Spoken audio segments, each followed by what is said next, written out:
Hi, everyone. My name is Brendan Haddigan, and I am here to tell you about Hurricane Ida, which began on August 26, 2021.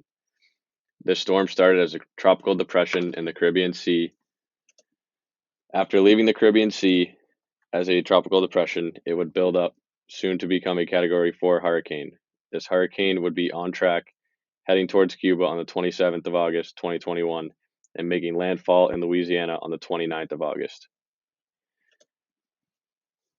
August 29th is when the hurricane would finally come into contact with Port Fourchon, Louisiana.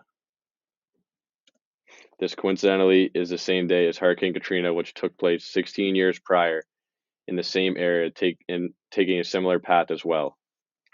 Port Fourchon, Louisiana, saw the worst of this tropical storm, making landfall at 11:55 a.m., devastating the small town of Grand Isles, which is now going to be pictured.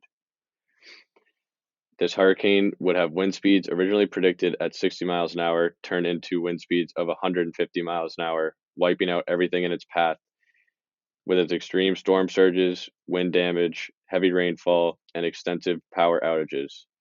This would lead to a tremendous impact on around 1 million homes, businesses, and unfortunately the death of 26 locals in Louisiana. Storm surges would play a major role in the severity of this storm. Storm surges can vary on tide and the continental shelf along the coast.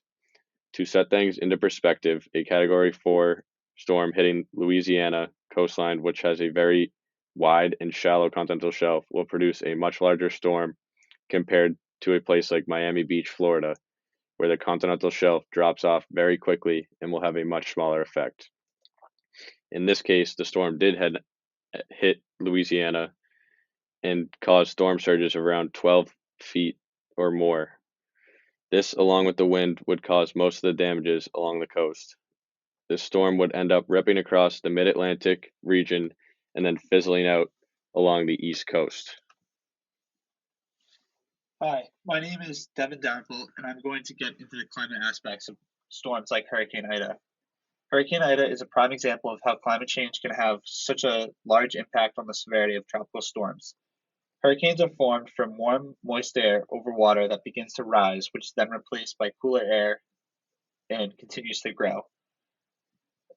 Due to climate change and global warming, the Gulf of Mexico is around 3 to 5 degrees Fahrenheit warmer, which has only fueled more intense storms.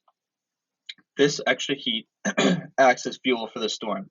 Heat is energy, and hurricanes with more energy have faster wind speeds and larger storm surges. As the Earth heats up, rapidly intensifying major hurricanes such as Ida are more likely to occur.